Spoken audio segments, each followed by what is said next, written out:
네, 지금부터는 정치권 주요 이슈들 짚어보겠습니다. 오늘은 김진욱 전 더불어민주당 대변인, 정광재 동현정치연구소장과 함께합니다. 안녕하십니까? 안녕하세요. 네.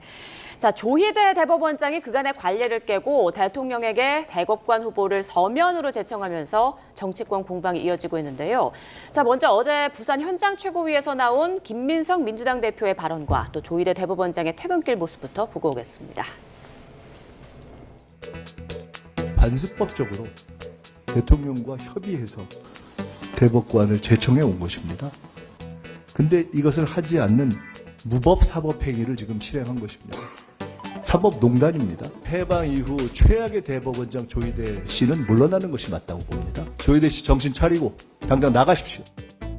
서면 제청 관련해서 하실 말씀 있으실까요? 이재명 대통령이 면담기에 안 준 게 사실입니까? 사퇴하라는 여권 주장은 어떻게 생각하시나요? 국회 법사위 출석하실 계획은 없으십니까?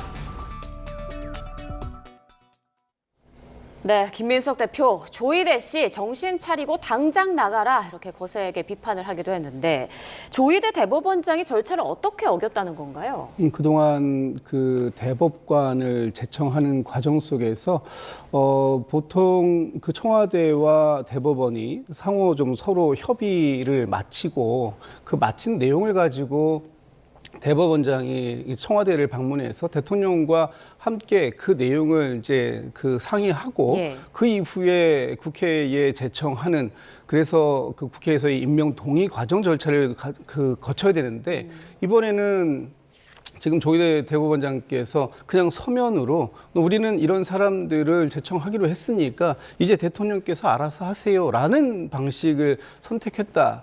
그동안 한 번도 없었던 일입니다. 이러한 과정들을 해놓고 마치 대통령에게 우리는 공을 다 넘겼으니 이제 나머지 일은 대통령이 알아서 하라는 방식. 그래서 결국 만약에 이런 방식을 통해서 임명이 안 되면 그 임명이 안 되는 책임을 다 대통령 또는 국회가 져라. 이런 식의 방식을 일방적으로 통보한 거다. 그런 방식에는 동의하기가 매우 어렵다. 이런 지금 말씀을 드리고 있는 겁니다. 여권에서는 대통령 임명권에 대한 도전이다라고 비판을 하고 있는 상황인데 국민의힘에서는 지금 상황 좀 어떻게 보고 있습니까? 그동안 대법관을 임명하는 과정에서 협의를 바탕으로 이제 임명 동의안을 국회에 보내면 대통령이 임명하는 순으로 이루어졌습니다. 이게 1987년 개헌을 통해서 우리나라의 삼권 분립을 가장 단적으로 보여준 조항이라고 볼 수 있어요. 그러니까 행정부와 사법부, 입법부가 각각의 권한을 갖고 그 권한대로 행사하면 되는 겁니다. 그동안에는 대통령과의 협의가 있었다는 것은 사실입니다. 그런데 왜 이번에 그러지 못했는가 그 본질적인 문제를 봐야 합니다. 대법관을 구성하는 과정에서 청와대는 본인들과 코드가 맞는 사람을 꼭 임명하고 싶었던 거예요.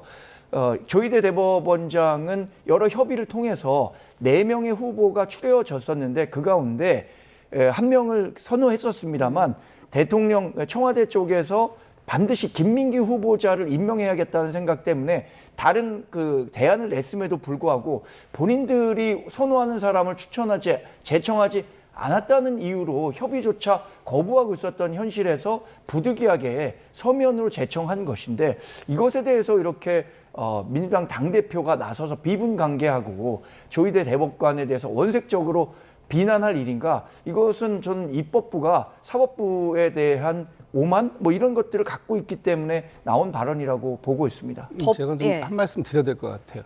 지금 균형과 견제라는 측면에서 봤을 때 그동안 우리의 이 사법부의 최고 그 기구인 대법관들을 정하는 과정은 이런 과정 논의와 협의가 있었던 거예요.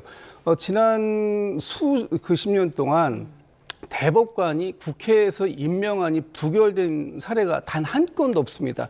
왜 그런 줄 아십니까? 그거는 이미 사전에 충분히 대통령과 대법원장이 협의를 통해서 임명 이 절차를 진행했기 때문에 국회에서 그 부분에 대한 존중을 한 거예요. 그런데 만약에 이런 식으로 지금 뭐라고 하셨습니까? 각각의 권한을 행사하자. 그리고 청와대의 코드를 맞춰라. 그러면 지금 이거는 일방적으로 조희대 대법원장의 코드를 맞춘 겁니까? 각각의 권한을 행사하는 경우가 앞으로 어떤 파장을 몰고 올 것이다라는 부분이 뻔히 예상되는 거 아닙니까? 지금 이번에 대통령하고 대법원장의 생각이 완전히 다르다. 그래서 어제 국회에서는 지금 싸움하자는 거냐라는 표현까지 나왔습니다. 예. 그래서 때 저 법원 행정처장께서 뭐라고 하셨습니까? 싸움하자는 건 아니지만 이라고 하셔요. 그러면 결국 이렇게 대통령과 대법원장의 뜻이 다르다는 걸 확인한 이상 국회에서 임명 절차가 제대로 진행될 수 있을까? 사상 초유의 대법관 임명 부결 동의안이 나오지 않을까라는 우려를 할 수밖에 없는 것이고 예. 그러한 부분들을 지금 조희대 대법원장께서 좀 밀어붙이고 있는 거다. 그런데 왜 이렇게 밀어붙이고 있는 걸까라고 생각해 보면 지금 이번 한 건으로 이 문제가 끝나는 게 아니잖아요. 그러면 결국은 새로운 관행을 만들겠다라는 것이 조희대 대법원장의 그 의지가 아니겠느냐라고 생각해 볼 수밖에 없어요. 지금 내년서부터 3년 동안에 4명씩 12분의 대법관을 추가로 임명해야 되는 상황이 있습니다. 네. 또 그리고 임기가 다해서 교체돼야 되는 수요도 있습니다. 그렇다면 앞으로 이 대법관에 대해서는 대통령과의 협의 절차를 생략한 채 그냥 대법원장이 서면 한 장으로 얼마든지 임명권을 제청권을 행사할 수 있다. 이런 부분들을 지금 보여주고 있는 그런 상황 속에서 과연 이게 바람직한 일이냐라는 부분에 대한 문제 제기 전 충분히 할 수 있다고 보고 그 부분에 대해서 조희대 대법원장께서 아무 말씀도 안 하시면 안 된다. 본인의 의지가 무엇인지를 정확하게 얘기해야 되는 거 아니겠습니까? 그런데 마치 청와대에서 대통령이 조희대 대법원장을 만날 기회를 안 줬다. 그리고 또 서로 협의는 충분히 하고 있었지만 합의는 안 됐다. 이런 방식으로 얘기한다면 앞으로의 이 새로운 관행을 만들겠다라는 의지 그 이상도 그 이하도 아니다. 이렇게밖에 평가가 안 될 것 같아요. 저도 좀 말씀을 보태겠습니다. 새로운 관행을 만들겠다는 것이 아니라 왜 이런 일이 벌어질 수밖에 없었는가에 대해서 집중해 봐야 한다고 생각합니다. 대법관 추천위원회에서 이번에 노태학 전 대법관에 대한 후임으로 4명을 추천했어요. 근데 청와대는 반드시 김민기 후보자를 제청해 줄 것을 직간접적으로 요구했었던 겁니다. 그런데 대법원으로서는 이거 받아들이기가 어려운 게 김민기 후보자 같은 경우에 남편이 오영준 헌법재판관이에요. 이 오영준 헌법재판관은 더군다나 이재명 정부에서 이재명 대통령이 임명한 분입니다. 그런데 남편 헌법재판관하고 부인은 대법관의 자리에 오르게 하겠다고 하는 것이 더군다나 김민기 후보자 같은 경우에는 우리법 연구회인가요? 일종의 이번 정부의 코드에 맞는 사람이라고 생각하기 때문에 고수하고 있는 거예요. 그래서 법조계에서 이것은 옳지 않은 방향이다. 그래서 맨 처음에 얘기했었던 박순영 후보자 대신에 다른 제3의 대안을 만들어서 추천했는데 그것까지 거부하고 있으니까 결국엔 이 공백 상태를 계속 둘 수는 없다라고 해서 아주 정말 신중에 신중을 기해서 마지막에 서면으로 제출한 것에 대해서 이렇게 문제를 삼는 것은 결국에는 본인 코드 인사하겠다는 건데 대법관 구성이요. 앞으로 26명까지 늘어나는데 이재명 대통령 임기 끝날 때 무려 22명에 대해서 이재명 대통령이 임명하게 됩니다. 그런데 이런 과정에서 이 조희대 대법관을 완전히 무력화하려는 듯한 모습에 대해서 어떻게 평가하겠는가 이런 부분도 살펴봐야겠죠. 정부는. 어쨌건 이 대법관 후보를 놓고 청와대와 조희대 대법원장 양측에서 한치 양보 없는 어떻게 보면 팽팽한 줄다리기가 이어지고 있는 그런 상황인데 이제 대통령이 이 부분을 어떻게 처리할지 그리고 민주당에서 지금 조희대 대법원장 탄핵 얘기까지 나오더라고요. 실제 강행할 가능성도 있을까요? 일단 뭐 탄핵이라는 거는 탄핵에 대한 명확한 사유가 있어야 되기 때문에 예.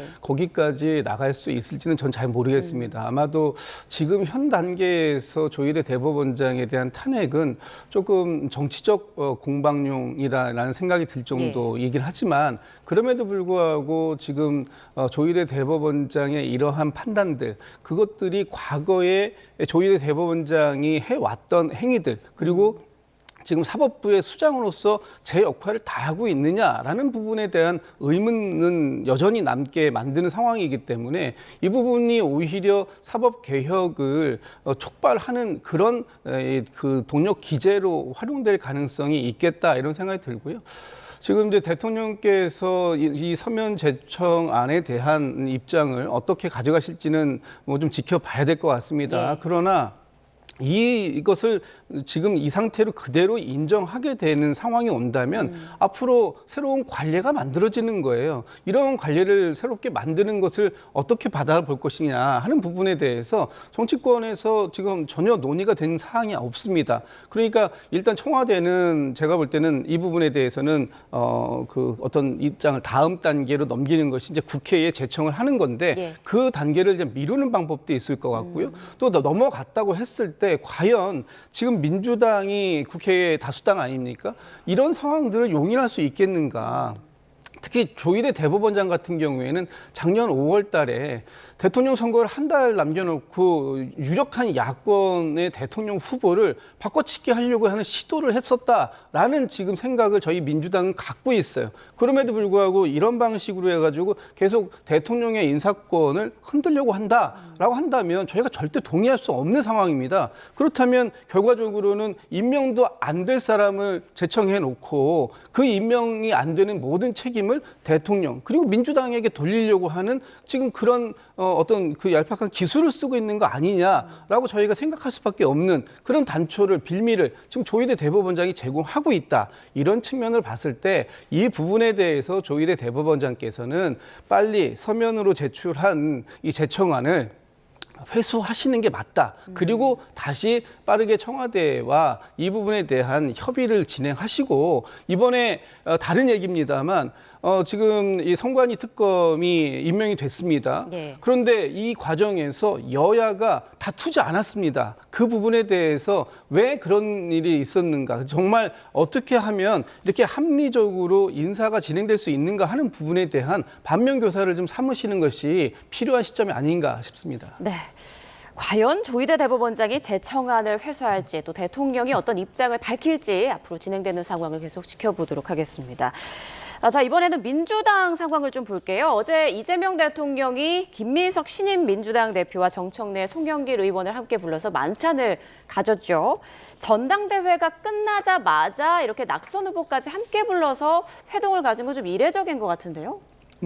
굉장히 보기 좋은 모습이었다고 좀 봅니다. 특히 전당대회가 끝나자마자 불과 이틀 만에 이런 만찬 자리를 만들어서 그동안 전당대회에서 생겼던 앙금들을 다 풀어내는데 대통령께서 그런 자리를 만드시고 적극적인 역할을 했다라는 측면은 대단히 보기 좋은 모습이었다 이렇게 평가되고 지금 뭐 만찬하면서 건배하는 장면도 나오고 서로가 이 전당대회 과정에서 썼었던 좀 과격한 언사들에 대한 사과도 있었고 그래서 완전 감정적으로 상당히 많이 이제 그런 부분들은 해소가 됐다고 보여지고 어제 나왔던 가장 큰 얘기가 결국은 이재명 정부의 성공을 위해서 모두가 원팀이 되자. 당정청이 하나가 되어서 대체 불가의 대한민국을 만들어보자라는 데엔 모두가 다 동의하신 그런 상황이기 때문에 예.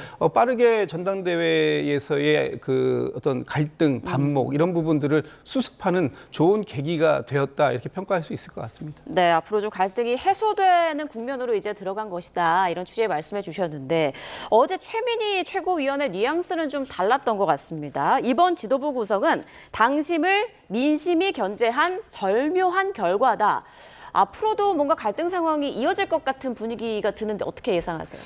발언 내용만 놓고 보면 맞죠. 결과를 분석하는 데 있어서 당심에서는 권리당원과 대의원회에서는 김민석 후보 이 대표가 압도적으로 승리했습니다만 민심에서는 오히려 정청래 후보가 조금이라도 앞섰으니까 당심과 민심의 일정 부분 차이는 있었다. 그 차이의 근본적인 이유는 당원들은 당정 일치를 통해서 민주당이 이재명 대통령의 국정 운영과 관련해선 상당히 지원을 해달라 이런 요구를 했었던 것 같고 민심에서는 그래도 일정 정도의 견제와 균형이 필요하다라는 여론들이 반영이 됐다고 생각합니다.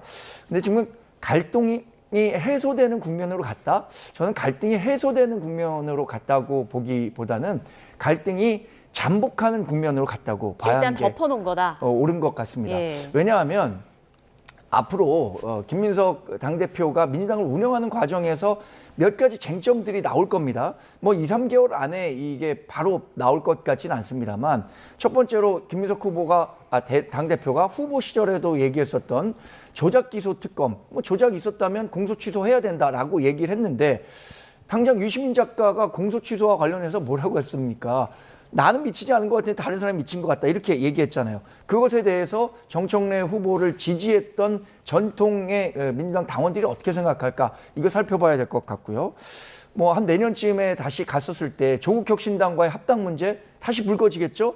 조국혁신당 합당 어떻게 처리할 겁니까? 지금 정청래 후보 지지했던 사람들은 어쨌든 개혁 진보 세력의 연대 필요하다고 생각하는데 그 값을 얼마나 치러줘야 하는가에 대해서 뉴 이재명 그룹은 다른 생각을 하고 있거든요. 더 나아가 2028년 공천 앞두고 2024년처럼 비명행사, 친명횡재 이런 식의 공천이 이루어진다고 했을 때 지금 정청래 후보를 지지했던 사람들과 친정청래계 최고위원들이 침묵하겠습니까? 그래서 이번 그 전당대회를 거치면서 저는 민주당이 갖고 있는 고질적인 문제를 상당 부분 노정했다고 생각합니다. 그것이 완전히 해소될 수 있을까? 뭐 그 부분에 대해서는 많은 분들이 이렇게 낙관하기는 어려울 것 같습니다. 네, 지금 시간이 얼마 남지 않아서요. 마지막 국민의힘 상황 짧게 좀 질문을 좀 드리도록 하겠습니다. 장동혁 대표의 계속되는 행보에 이제 중진들이 나선 모습인데 3선 회동에 이어서 오늘 4선 의원들이 또 만난다고 하고요. 3선 회동에서는 정점식 원내대표를 중심으로 움직이자. 그러니까 장동혁 대표 체제로는 총선 못 치른다 뭐 이런 얘기가 나온 건가요? 총선이 길다면 길고 짧다면 짧게 남았습니다. 예. 그런데 지금 장동혁 대표가 갖고 있는 당의 방향성이 과연 강성 당원들을 만족시키는 데는 도움이 되겠지만 대중선거, 일반 선거에서 51%를 얻는 노선이냐 이 부분에 대해서는 정치를 오래 했던 중진 의원들 모두 다 부정적인 생각을 갖고 있는 거죠. 저도 그렇습니다. 우리가 뭐 한 20%, 30%대는 강성 지지자들을 끌어안고 그 사람들만 똘똘 뭉치면 된다고 생각하는 것은 그야말로 당권을 유지하는 데는 도움이 될 수 있어요. 그런데 선거를 통해서 원내 일당이 되고 2030년에 정권을 재창출하는데 과연 도움이 될 거냐? 누구도 그렇게 생각하지 않을 겁니다. 그런 위기의식들이 지금 표출되고 있는 건데 장동혁 대표가 뭐 지난 2개월, 3개월 6.3 지방선거가 끝난 다음에 여러 부침을 겪었지만 지금은 어느 정도 당대표 리더십을 확보한 상태예요.